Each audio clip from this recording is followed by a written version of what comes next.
Suisse en feu, Paul Biya traqué comme jamais par une foule déchaînée. Mes frères, mes sœurs, asseyez-vous bien, parce que ce que vous allez voir n'est pas une scène de Nollywood, ce n'est pas un épisode de telenovela brésilienne, non. C'est le Cameroun qui s'est invité en plein cœur de l'Europe. Imaginez un instant, le président Paul Biya, celui qu'on nous présente toujours comme le sphinx de l'Afrique centrale, l'homme que même le vent hésite à déranger quand il fait la sieste à Etoudi, eh bien, le voilà, pourchassé comme un simple fugitif dans les rues de Genève. Ah oui. La scène est digne d'un film hollywoodien, sauf qu'ici, les figurants ne sont pas payés. Ce sont des Camerounais en colère, déterminés, des citoyens incontrôlables qui ont décidé que trop c'est trop. Vous voyez un peu le choc? Le chef de l'État, habitué aux tapis rouges et aux gardes alignés comme des statues, obligé de se cacher derrière les vitres teintées de ses voitures diplomatiques pendant que des cris, des sifflets et des pancartes en feu déchirent l'air de la Suisse. Mais attention, mes frères, ce n'est pas seulement une scène de bagarre dans la rue. Non. Derrière ce tumulte, il y a une symbolique très forte. Parce qu'on parle ici d'un président qui, depuis plus de 40 ans, dirige son peuple sans jamais vaciller. Et voilà que ce sont ses propres enfants, ses propres compatriotes, qui traversent les frontières, dépensent leurs maigres euros, juste pour venir lui crier en pleine face, « On ne veut plus de toi ». C'est un drame national qui s'exporte à l'international. Comme on dit chez nous, quand ton problème est grave, il voyage avec toi-même dans l'avion. Paul Biya a quitté Yaoundé pour respirer l'air frais des Alpes, mais ses problèmes l'ont suivi jusque là-bas, comme l'ombre suit le corps en plein soleil. Alors ne bougez pas, mes frères. Parce que cette vidéo n'est pas un simple fait divers. Non. C'est un épisode révélateur, une fissure dans le mur apparemment solide du régime. Chaque cri dans la foule, chaque geste des manifestants, chaque mouvement paniqué des gardes du corps raconte une vérité cachée, un secret que beaucoup essaient encore d'étouffer. Ne partez pas, car ce reportage va vous plonger dans un monde de complots, de fuites, de révoltes et de vérités dérangeantes. Ce n'est pas juste une scène de rue en Suisse, c'est peut-être le signe que l'histoire elle-même est en train de changer de direction. Et avant de vous immerger dans ce mystère qui sent à la fois le parfum suisse et la sueur camerounaise, prenez un instant pour aimer cette vidéo, de vous abonner et surtout d'activer la cloche de notification. Ici, sur Kame News, on ne vous sert pas l'actualité fade comme une bouillie sans sucre. Non. On vous la sert avec beaucoup de piment, de rebondissements et sans filtre. Alors ouvrez grand vos oreilles, car ce que vous allez entendre n'a rien de banal. Partie 1, le choc de la consigne de vote du BAS quand l'exil s'invite dans les urnes camerounaises. Mes frères, mes sœurs, tenez vos cœurs, parce que ce qui est arrivé ressemble un peu à ces histoires où tu entends qu'un oncle qui vit en Europe depuis 30 ans, et qui n'a plus mis les pieds au village, envoie une lettre au chef de famille pour dire, à l'enterrement de grand-père, on va faire comme ça, comme ça, comme ça. Et pourtant, c'est lui qui n'a pas souffert la poussière rouge de la route d'Uncolbisson. Eh bien, c'est un peu ça que le BAS France a fait, ils se sont levés, très bien assis à Paris, devant leur café et leur croissant, et ils ont envoyé une consigne de vote aux Camerounais. Mais attention, ce n'est pas n'importe quelle consigne. Non, mes frères. Ce n'est pas le genre de conseil du quartier où on te dit, va voter celui-ci, c'est le cousin de ton grand frère, il va t'aider. Non. Ici, c'est carrément une consigne radicale, brutale, sèche comme la saison sèche de Mora, tout sauf Paul Biya. Voilà, c'est dit. Sans sauce, sans accompagnement, sans explication détaillée comme un plat de ndolé bien garni. Et vous savez, ce type de déclaration, ça ne tombe pas comme la pluie de Douala où tu sais qu'à 15 heures il faut déjà courir chercher un parapluie. Non. Ça tombe comme une pierre sur un toit en tôle en plein midi. Boum. Et tout le quartier sursaute. Parce que, soyons honnêtes, une telle sortie ne peut pas passer inaperçue. C'est comme si, en plein mariage au village, quelqu'un se levait et criait « Je refuse cette union ». Tout le monde va tourner les yeux, même les enfants qui mâchaient le sucre vont arrêter net. C'est exactement ce que le BAS a fait à travers sa sortie. Maintenant, regardons le fond du problème. Le BAS, c'est un mouvement de la diaspora qui s'est taillé une réputation de combattants de l'ombre. On les a vus devant les hôtels de Genève, bousculant les gardes, criant sur les ministres, perturbant les conférences comme les moustiques qui refusent de mourir malgré le bégon. Et voilà qu'aujourd'hui, ils s'installent carrément comme des kingmakers, des donneurs de leçons électorales. Mais attendez, n'allons pas trop vite. Parce que derrière cette consigne se cache une question sérieuse, une question que tout Camerounais qui a encore un peu de sang chaud dans les veines se pose, est-ce que les exilés ont le droit de décider pour ceux qui subissent la galère au quotidien ici sur le terrain? Est-ce qu'un Camerounais qui n'a pas fait la queue devant Elecam, qui n'a pas payé le taxi-moto à 500 francs sous la pluie, peut venir dire à ceux qui vivent ça tous les jours pour qui voter et pour qui ne pas voter? Voilà où le drame se situe. Parce que cette histoire divise. Certains applaudissent, disent que c'est courageux, que le Bass dit tout haut ce que tout le monde pense tout bas. D'autres répliquent, et pas timidement ils disent que ça, c'est de la provocation, que ça sent l'arrogance de ceux qui mangent le fromage et viennent encore donner les leçons de morale aux gens qui transpirent dans les embouteillages de Yaoundé. Mais ce qui rend la scène encore plus piquante, c'est la formule utilisée, tout sauf Paul Biya. Mes frères, c'est une phrase qui claque comme un fouet. Ce n'est pas une consigne politique neutre, c'est une gifle symbolique. Parce que ça veut dire quoi? Ça veut dire que même si c'est un chien qui se présente, tant qu'il n'a pas le nom de Biya, il faut voter pour lui. Ça veut dire que le problème, ce n'est pas le programme, ce n'est pas la compétence, ce n'est pas le projet, le problème, c'est le nom, c'est le système, c'est le symbole Paul Biya. Et là, mes frères, on entre dans un terrain dangereux. Parce que la politique, ce n'est pas seulement une affaire de slogan. C'est aussi une affaire de calcul, de stratégie, d'alliance. Dire « tout sauf Paul Biya », c'est bien joli, ça réchauffe les cœurs fatigués. Mais sur le terrain, est-ce que ça marche comme ça? Est-ce que l'électeur de Maroua, de Bamanda, de Sangmelima, va voter juste par colère ou bien il va regarder qui lui promet l'eau, l'électricité et la route goudronnée? Voilà pourquoi cette sortie du Bass, même si elle paraît anodine, est en réalité un séisme politique. Ça révèle la fracture entre la diaspora et le terrain. Ça met à nu le décalage entre ceux qui voient le Cameroun depuis les écrans de Paris les enjeux électoraux dans la sueur et la poussière de Yaoundé. Mais surtout, ça lance une bombe dans le débat politique. La diaspora ne veut plus seulement parler, elle veut ce n'est plus de la politique, c'est de la comédie bien filmée. Une élection présidentielle, c'est normalement le moment où les candidats vont à la rencontre du peuple, mangent du tapioca avec les mamans du marché, serrent les mains poussiéreuses dans les villages et promettent des routes qui ne verront jamais le jour. Mais au Cameroun, notre champion, le candidat naturel du RDPC, a choisi une autre stratégie, faire campagne en Suisse. Oui, mes chers abonnés, pendant que Issa Chiroma se casse la voix à Garoua pour convaincre le Grand Nord, pendant que Bello Bouba tente de ressusciter son parti comme un vieux coq qui veut encore chanter, le président Paul Biya, lui, s'est dit, non, non, moi je vais faire campagne au bord du lac Léman, avec le chocolat suisse et les montres de luxe. Vous voyez un peu le décalage? Et le peuple camerounais, qui a toujours eu l'art de résumer les choses avec des proverbes, dit déjà, quand tu laisses ton champ en jachère, ne sois pas surpris de voir les herbes pousser. Traduction politique, l'absence de Biya dans la campagne laisse un boulevard à ses adversaires. Parce qu'en politique, mes frères, le vide ne reste jamais vide. Si le président n'est pas là pour occuper la scène, les autres s'en emparent. Et croyez-moi, les candidats de l'opposition se frottent les mains, chaque minute d'absence du vieux lion est une minute de gloire potentielle pour eux. Mais parlons stratégie. Le RDPC voulait sans doute présenter l'absence comme une visite privée, une banalité, presque une routine. Mais dans un pays où chaque franc dépensé par l'État est déjà suspect, dire que le président se repose en Suisse pendant que la campagne brûle à Yaoundé, c'est comme jeter de l'essence sur un feu de brousse. Les Camerounais n'entendent pas « visite privée », ils entendent « gaspillage », mépris, indifférence.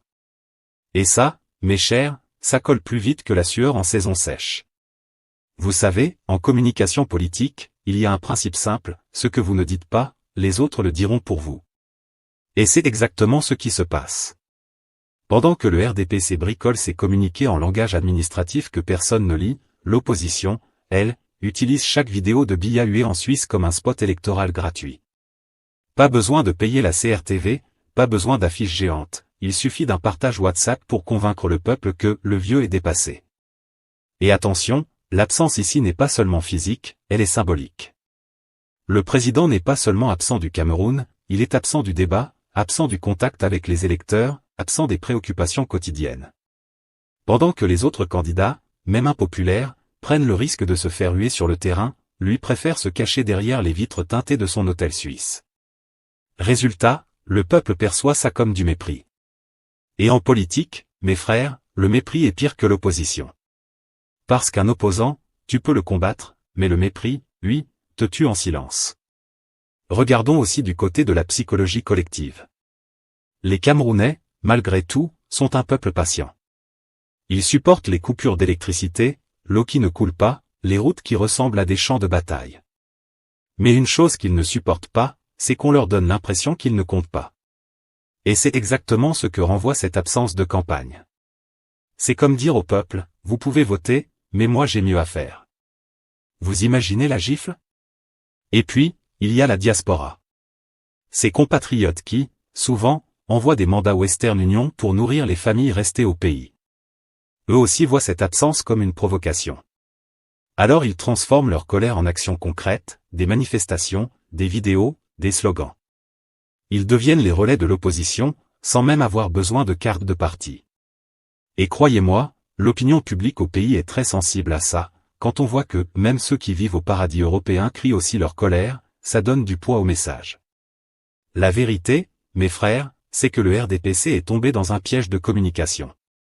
Plus ils essaient d'expliquer l'absence, plus les Camerounais y voient une fuite. Plus ils minimisent, plus le peuple grossit l'affaire. Et pendant ce temps, l'opposition engrange des points sans même lever le petit doigt. C'est un peu comme un match de football où ton adversaire marque des buts sans forcer, simplement parce que toi tu refuses de descendre du bus. Alors, soyons clairs, l'absence de Biya en pleine campagne n'est pas une simple anecdote. C'est un message. Et ce message est simple, le candidat du RDPC n'est plus connecté à son peuple.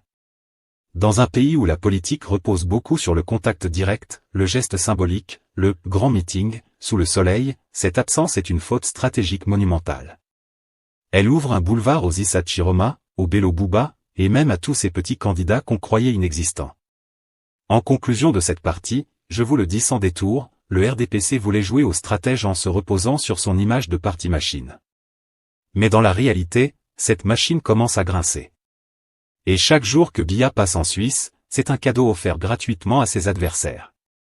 Comme on dit chez nous, quand tu refuses d'arroser ton champ, le voisin va récolter pour toi.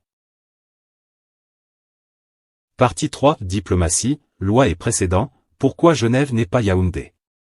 Mes frères, mes sœurs, ne confondez pas les choses, Genève, ce n'est pas Yaoundé. Là-bas, quand les citoyens sortent pour crier leur colère, ce n'est pas la gendarmerie qui débarque avec les grenades lacrymogènes, ni les pick-up remplis de militaires prêts à faire du désordre organisé. Non, en Suisse, on respecte la règle du jeu démocratique. Les manifestants viennent, ils crient, ils brandissent les pancartes, et la police est là uniquement pour encadrer. Oui, vous avez bien entendu, encadrer, pas matraquer. Ça veut dire quoi? Ça veut dire que la diaspora camerounaise, en Suisse, peut faire en toute tranquillité ce que leurs frères et sœurs au pays rêvent de faire sans risquer la chicotte. C'est là où la satire commence, imaginez un régime habitué à contrôler chaque micro, chaque caméra, chaque attroupement au Cameroun. Et puis, il se retrouve à Genève, où même le maire du quartier ne peut pas ordonner qu'on chasse les manifestants. Là-bas, la Constitution ne se lit pas seulement le 20 mai, elle se vit au quotidien. Voilà pourquoi la délégation de Paul Biya a paniqué. On dit qu'ils ont même cru que la police suisse allait disperser les Camerounais en colère. Mais surprise! Les policiers suisses sont venus sourire aux lèvres, pour dire, vous pouvez manifester, mais restez calmes. Mes frères, vous imaginez la honte? Revenons un peu en arrière, ce n'est pas la première fois que ça arrive. En 2019 déjà, Paul Biya avait fait un voyage en Suisse. À peine arrivé, la diaspora s'était mobilisée devant son hôtel. Ça avait fait grand bruit, même jusqu'à fermer l'ambassade de Suisse à Yaoundé temporairement. Les médias du monde entier avaient relayé ces scènes, et le Cameroun tout entier avait compris que, même là-bas, ça chauffe pour le chef. Autrement dit, la Suisse est devenue le miroir où les Camerounais de l'extérieur montrent au monde ce que ceux du pays vivent en silence. Maintenant, posons la vraie question, pourquoi ces voyages en Suisse fâchent autant? C'est simple, parce que ce sont nos impôts qui financent ces séjours dorés. Pendant que le peuple cherche le riz à 500 francs au marché, pendant que les fonctionnaires attendent leur salaire comme on attend la pluie en saison sèche, le chef de l'État et son entourage vont dépenser des millions pour dormir dans des suites 5 étoiles, soigner leurs bobos et profiter du calme helvétique. Et quand la diaspora débarque pour troubler ce calme, ça devient une humiliation internationale. La satire est encore plus forte quand on compare la réaction possible au Cameroun et en Suisse. Au Cameroun, une telle manifestation devant un hôtel présidentiel aurait été vite transformée en scène de guerre, interpellation massive, coups de matraque, arrestation préventive. Mais en Suisse, impossible. Là-bas, même si le président Biya avait envie de dire « Attrapez-moi ces voyous », la police aurait simplement répondu « Désolé monsieur, ici ce n'est pas possible ». Voilà le paradoxe cruel, le président est plus vulnérable en Europe que dans son propre pays. Et puis, il y a le symbole politique. Vous savez, un dirigeant, c'est aussi une image. Et cette image, elle doit inspirer respect et autorité. Mais quand les vidéos montrent un président reclus dans un hôtel, encerclé par des manifestants qui le huent, cette image prend un coup. Les Camerounais se disent, mais attends, même là-bas, il n'est pas respecté. C'est là que le danger est réel pour le RDPC, la perception du chef comme homme fort, intouchable, s'effrite. Et dans une campagne électorale, perdre l'aura d'autorité, c'est comme un boxeur qui perd son souffle au 5e round. Enfin, parlons diplomatie. Pour la Suisse, chaque fois que Paul Biya arrive, c'est un casse-tête. D'un côté, ils doivent respecter les relations diplomatiques avec le Cameroun, un partenaire en Afrique. Mais de l'autre côté, ils doivent gérer leurs propres citoyens et les Camerounais de la diaspora qui veulent manifester. Résultat, Genève devient malgré elle une scène de théâtre où se joue une bataille symbolique entre un pouvoir vieillissant et un peuple en quête de voix. Et ce théâtre est diffusé en direct sur les réseaux sociaux, sans filtre, sans montage, sans CRTV pour censurer. En résumé, la Suisse, ce n'est pas seulement une destination médicale ou un lieu de repos pour le régime.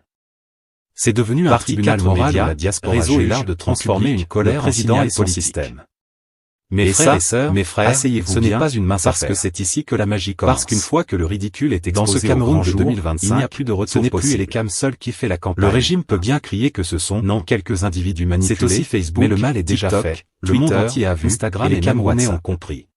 Oui, le terrain électoral a changé. Aujourd'hui, une vidéo tremblotante filmée par un Camerounais de la diaspora avec son vieux Samsung peut déstabiliser tout un régime qui, lui, dépense des milliards en communication officielle. Regardez un peu la scène, Paul Biya, le chef suprême, le « père de la nation », est arrivé tranquillement dans son hôtel 5 étoiles, pensant qu'il allait trouver la paix et le silence de Genève. Mais soudain, la diaspora est arrivée comme les vendeurs de beignets au marché Mokolo à 6 heures du matin, bruyants, motivés, et surtout avec le cœur chaud. Et le pire pour le régime? Ce n'est pas seulement qu'ils ont crié. Non. C'est que quelqu'un, quelque part, a levé son téléphone, et clac, la vidéo est partie. Et dès que ça arrive sur WhatsApp, vous connaissez la suite, Tata Jeanne à Garoua reçoit la vidéo, elle transfère à son neveu à Douala, lui-même envoie à son groupe, Politique 237, et en moins de 20 minutes, même le boutiquier du quartier sait que le vieux a encore fui la campagne pour aller se reposer en Suisse. La diaspora, en faisant ça, n'a pas seulement perturbé un séjour présidentiel. Elle a fabriqué un signal politique. Parce que les images, mes chers abonnés, ça ne ment pas. On peut toujours maquiller un discours, manipuler un communiqué, tordre une statistique. Mais une vidéo où les Camerounais en colère crient devant l'hôtel du président, ça, c'est une gifle que même Photoshop ne peut pas effacer. Maintenant, laissez-moi rigoler un peu. Le régime a dépensé combien d'argent pour payer des communicateurs qui passent leur temps à faire des directs Facebook pour vanter les grandes réalisations? Des millions, mes frères. Et pourtant, une seule vidéo de 30 secondes tournée par un gars qu'on ne connaît même pas, avec une connexion Wi-Fi empruntée au Starbucks du coin, a fait plus de bruit que toutes leurs conférences de presse réunies. Voilà le Cameroun moderne, le storytelling du régime s'effondre devant la spontanéité des citoyens. Mais attention, ce terrain est à double tranchant. Parce que les réseaux sociaux, c'est comme la sauce gombo, si tu la chauffes bien, ça colle et ça nourrit, mais si tu rates le feu, ça brûle et ça te salit. Ce que la diaspora fait aujourd'hui peut galvaniser une partie de la population, mais aussi créer des risques de manipulation. Déjà, certains influenceurs, pro-régime vont tenter de dire que les vidéos sont montées, que les cris viennent d'un film nigérian, ou que c'était seulement quelques badauds égarés. Mais le mal est fait, la perception est déjà dans la tête du peuple. Et parlons perception. Pour le citoyen camerounais moyen, celui qui vit à Nkonsamba, à Bertoua ou à Maroua, voir leur président hué en Europe, c'est comme une révélation. Ils se disent, donc même là-bas, les gens ont aussi marre? Ce n'est pas seulement chez nous qu'on souffre? Et ça, mes frères, ça change tout. Parce que la contestation qui semblait locale devient internationale, la colère qu'on pensait étouffée au Cameroun devient exportée et validée par les Camerounais de l'extérieur. Un autre aspect satirique qu'il faut noter, au Cameroun, quand les gens veulent manifester, on les encadre avec les gendarmes, les camions à eau, les gaz lacrymogènes, parfois même les coups de chicotte. Mais en Suisse? À mes frères, là-bas, tu ne peux pas appeler le préfet pour dire « dispersez-moi ces voyous ». Là-bas, les droits de l'homme sont respectés comme la dot d'une belle famille. Donc le régime est pris au piège, il doit encaisser la colère sans pouvoir utiliser ses méthodes habituelles. Imaginez un peu la frustration. Et puis, il y a l'effet boule de neige. Chaque vidéo qui circule ne reste pas isolée. Elle est commentée, remixée, montée en TikTok humoristique, transformée en mème. Et pendant que la jeunesse camerounaise rigole, elle retient une chose, le président n'est pas au pays pour défendre sa candidature. Il est en Suisse, poursuivi par ses propres concitoyens. Voilà comment une simple action de la diaspora devient une arme politique numérique qui déstabilise une campagne entière. La morale dans tout ça? Dans le Cameroun d'aujourd'hui, l'opposition n'a pas besoin de dépenser des milliards pour s'afficher sur les murs. Elle peut s'appuyer sur un téléphone et une connexion pour retourner la communication du régime contre lui-même. Le RDPC, qui croyait verrouiller les médias traditionnels, découvre qu'il ne peut pas verrouiller WhatsApp. Et c'est ça, le vrai drame de la communication politique en 2025. Conclusion, morale satirique et appel à l'action. Qui dort d'un seul œil perd l'autre. Le président parti loin, la politique reste à la maison et la colère se promène en clip. Ce qui s'est passé en Suisse n'est pas qu'un épisode de plus dans la vie d'un chef d'État, c'est un signal politique envoyé fort et clair, un message que la base ne veut plus seulement entendre, elle veut être vue et entendue, partout, même à Genève.